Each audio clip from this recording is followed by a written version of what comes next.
This is the Al-Ma'idah Initiative, conversation without compromise. The reason that's such an issue is modern Orthodox Judaism isn't rooted in the text as it is rooted in these vast arrays of traditions around them that basically prevent the text from speaking directly to things. And there's always these right, kind of the Talmud. Yeah. So there's always these rooms for interpretation, right? So whereas the text might say something quite on the nose and straightforward, and you see this in Western history, you see this in Islamic history. The text may something straightforward, but through these as endless sea of tradition, people find a way for it to kind of mean what they want it to mean. Right, but I do see there's a lot of texts in the Bible that are just kind of crazy. I mean, I don't mean to offend. I mean, it's the same thing. No. Whether if we look at Islamic texts or whatnot, there's things that are seen, held. But there's a lot of stuff that just doesn't make sense in terms of there's penalties for eating fat or eating blood or touching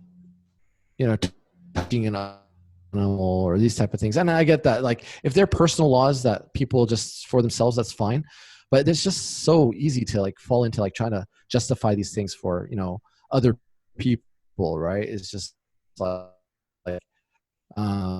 we can't do it, so you can't do it either. And I think Christians are more likely to do that than Jews, just because Jews aren't really into proselytizing and whatnot. While Christians and Muslims are more into kind of they want to convert everybody. So right. And I think that's a concern. But there's a lot of stuff in the Bible that's it's hard to even interpreting it in the best way or in context. They seem immoral and wrong and bad. And I get people do the same thing in the Quran, so I'm not gonna say everything is that way, but I mean, even the Quran, or let's say in the interpretation, the standard interpretations of the Quran, standard, like some of the standard Islamic legal laws, I don't agree with them necessarily, or the way that people understand. And that's why I wouldn't want to live under an Islamic state. But in some aspects, I mean, in many ways, I prefer to live under Islamic state than one that's based on the Judeo-Christian Bible. So, but for you, right? So you look at some things in the Bible and some things in Islam, and you think, okay, not for me. I don't think there's ultimately good for the world. What is right. the standard that you're kind of holding to? Is it just an internal moral compass? Is it a code written down somewhere else? What is it that drives you to be? What is it that drives you to say yes, this, not this?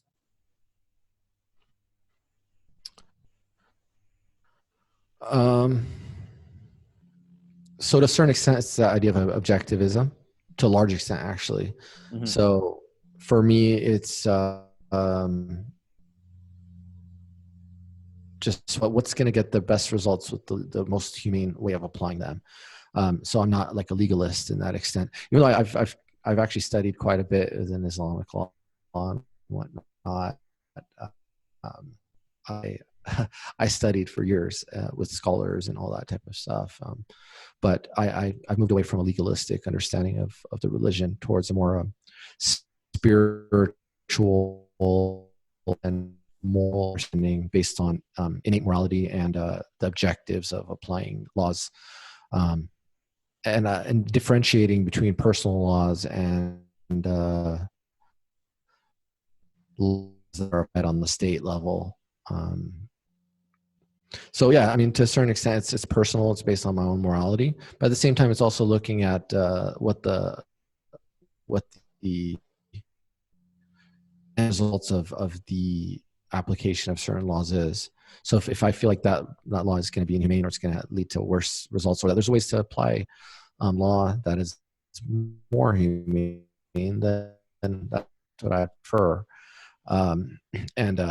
What was I going to say? Also science. So what I mean by science, obviously, is just research. You have different models that have been applied in different places in the world, test other types of models on a small scale. And what works best, and that's the most objective way of doing it. What works best is what should be applied. And maybe something that works in one place doesn't necessarily work in another place, but you apply it, and if it doesn't work, you modify, you improve. So I'm very much a progressive in that regards as well. I don't believe in necessarily not on a moral aspect. Morally, I think I'm pretty strong, like set morals.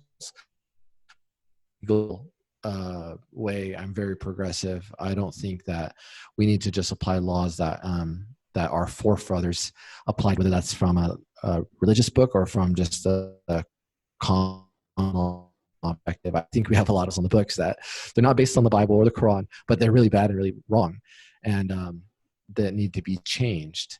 But that's something that has to progress over time.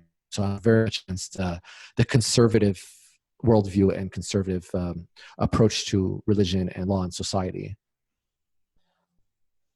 But I guess even with that, right, how you're defining progress is there's a standard there, right? That you're still saying, yeah, this is, you still have certain value inputs there that say, okay, freedom is better than oppression, right? Having everybody with enough to get by is better than having than a small group of rich people, but we get to space. Right. So either way, right, there's still a moral code which is guiding how you're defining progress itself. I mean, I think it's essentially humanistic, not necessarily within the definition of humanism. You say maybe it's religious or spiritual humanism, right? Because a lot of humanism has to be atheistic or whatnot, but that's not a necessary part of it. It's just a common kind of understanding of humanism.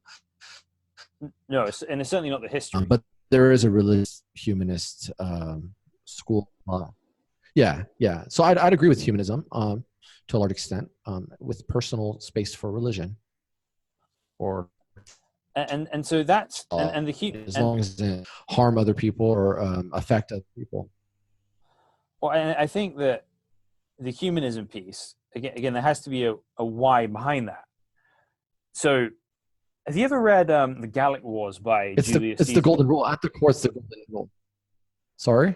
Have you ever read the Gallic Wars by Julius Caesar? No, I haven't. So it's free on LibriVox, which is like free audiobooks, and it's I know LibriVox. I love it. No copyright on it.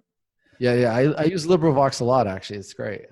So one thing that was most interesting about the Gallic Wars is how nonchalant Julius Caesar is about, and then we killed all the men and took all the women as slaves and burned their crops and that sort of stuff. Because the kind of classical morality he's operating on is this tribalistic morality, which doesn't see humanity as a whole. It sees, well, natural lords and natural slaves, which is just kind of inbuilt into the classical world. And so, again, I think anytime we're saying the world should not be that way, it should be look out for the little guy, we have got to give a why to that. Right. To be able to justify why we don't want to be there. Right. I mean, I think that the why is that we're all humans, and there's not anything essentially different between us. And it goes kind of back to the Golden Rule, whether you want to say that comes from religion or not. I think it's actually, I believe the Golden Rule is something that's innate within human beings. And most free society. I mean, understandings of it aren't necessarily always the same, and to a large extent, it's tribal as well. But I think it's just a universal application of the Golden Rule. I want everybody. I mean, I want to be treated the way I want everybody to treat other people like the way that they want to be treated. And once you look at it that way, you can apply all the that to, you can expand that to all these type of things that say, okay, if I don't want to be subjugated, then I don't want anybody else to be subjugated. If I don't want to be hungry, I don't want anybody else to be hungry. If I don't want to, I think that one right there, whether you want to say it's based on religion or based on innate morality, I think it's enough to, create a better world. And I think that a better economy and a better law based on that. Obviously, it's not that simple, but to a large extent, it's a good place to base your morality on. That's my why.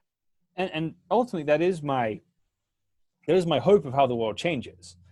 In that, Right. So I think what's unique about the example of Jesus, at least in the Christian framework, at least, right, is that we believe that he's God entered into humanity, right? And then laying down his life for people of all nations. So ultimately, right, that's the ultimate example in the Christian worldview of somebody who's powerful, wealthy, needs nothing from somebody, giving everything they have for the benefit of somebody. And that's supposed to be the example that we have in Christianity. We're not simply supposed to, because usually it's example too. Yeah.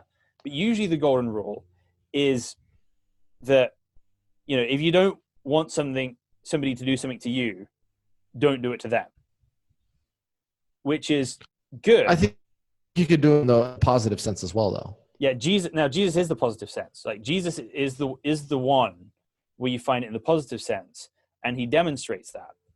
So ultimately, the way that Christians should be living is not about building up their tribe and their people, but about seeing Jesus' example, who didn't count equality with God something to be grasped at all costs, but emptied himself and took on the form of a servant to bless other people. And that's ultimately what the Christian worldview is supposed to inspire in people: service of others, not empires, not domineering. And there's always going to be people who want to hide behind that and use religious language, but we've always got to be pushing against it. Right. No, I agree with all of that. I think those are good. Those are good morals and principles.